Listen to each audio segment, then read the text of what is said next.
We're back with a boomtown story about growth here in Central Ohio and how companies are navigating the challenges and solutions. Worthington Steel is making a big splash this month. And a company that started 70 years ago as Worthington Industries and then split off in 2023 has now just acquired a German steel producer for nearly $2.5 billion. Tonight, 10 TV's Angela Ant sat down with the company's CEO to find out how steel is driving boomtown again.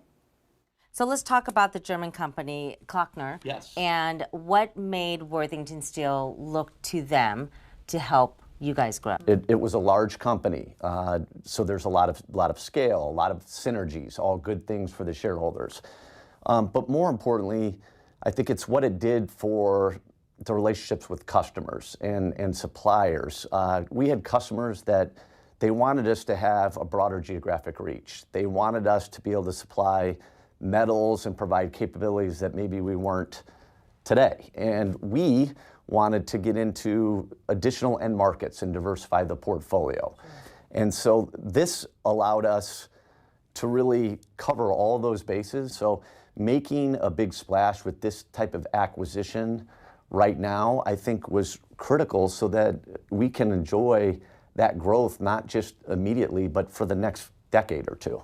Talk about how this would set up jobs then for people here. When they see the headlines, you know, the everyday person saying, how will that affect me? Will this be a new job for a family member, somebody I know? Yes, and so the answer is yes, it's going to create jobs, and that's another big reason why we wanted to make a sizable acquisition. And this would make Worthington Steel the second largest steel manufacturer in North America. Yes, so we would be the second largest steel processor in North America. Are we back on that upswing where we can tell kids, listen, you could do a four-year college, but you can also do something completely else and have the world at your hands? 100% yes. I think, unfortunately, sometimes the younger generations, and I was part of it at one time, a long time ago, you know, steel doesn't sound necessarily very exciting. And I think it's just a lack of education of not knowing how innovative it is and the jobs that it creates and what product steel is going into. And so